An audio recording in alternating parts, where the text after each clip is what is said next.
This is our equity in the news assignment created by Arianna Centeno Oscar Martinez, Camryn Worsham, and Julie Decker. Introduction. The article An Honest Reckoning is about how slavery was excluded from the history and tours given at the Hampton National Historic Site in Baltimore, Maryland. Hundreds of people were once enslaved at the opulent Hampton estate, but for decades after the site became part of the National Park Service, their stories remained hidden. Visitors would hear stories about how the family amassed a fortune, marvel over the mansion, admiring its Georgian architecture, see formal gardens, and maybe at the end of the tour, the guide might mention a slave named Nancy Davis. In reality, the Ridgeleys held hundreds of people in bondage, and the family's wealth was created through forced labor. Many of the enslaved people at the Hampton fled to escape cruelty and find freedom. Here are some insights of living conditions of what the slaves The Ridgeleys faced. knew and used At Least You Have as its own kind of powerful weapon in order to benefit from an evil system. These quarters housed families who loved each other. They didn't want to lose each other. They feared together, prayed together, wept together, and planned together with iron determination. And they did this all under the eye of the overseer.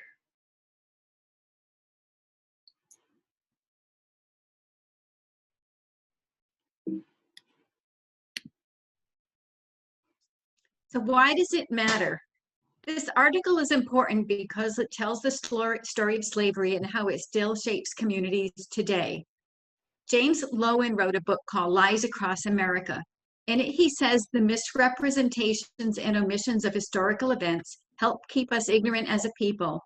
They help less able to understand what really happened in the past and less able to apply our understanding to issues facing our country today.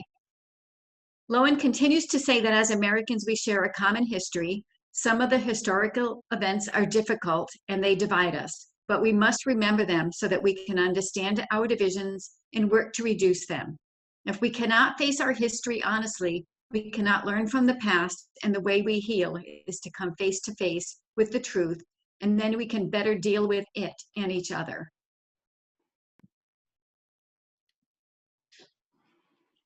So why do we need to be concerned about this topic? It is important that slavery should not continue, and we as recreation professionals should be the ones to use our voices and spread awareness about this concerning side of history. But we should also make sure and ensure that this will never happen again.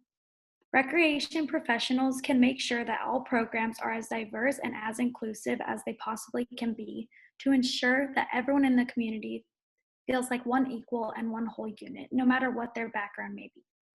I wish we didn't have to be concerned about a topic like this, and I wish it would all go away and racism and segregation never existed. But unfortunately, we are all still dealing with some of these issues today. We need to be concerned because we need to ensure that all public facilities and events are as diverse, safe, and as fun as possible for everyone that wishes to attend them. What can we as recreational professionals do about this topic? The first is to understand the roles of diversity by educating themselves and the cultural background and history of their clients and community, prepare an environment that is inclusive to employees and clients, support staff with the communication tools and history at Hampton National Historic Site because of the upheld systems of oppression against Black residents, integrate staff of diverse backgrounds because this will also bring to light the history of National Historic Sites for the new recreation members to address the role of diversity. In conclusion, we as recreation professionals should be the ones to use our voices and spread awareness about our history. It needs awareness, and it needs to be known that at one time a lot of recreation places were once segregated, and that it is important to be aware of, even though it is a hard subject. Recreation can be super inclusive and a super accepting community, no matter what your background is. Today, as recreation professionals, it is critical that we familiarize ourselves with Title IX. This law protects people from discrimination based on sex education programs, activities that receive or activities that receive federal financial assistance. That's it for our presentation, and I hope you enjoyed it.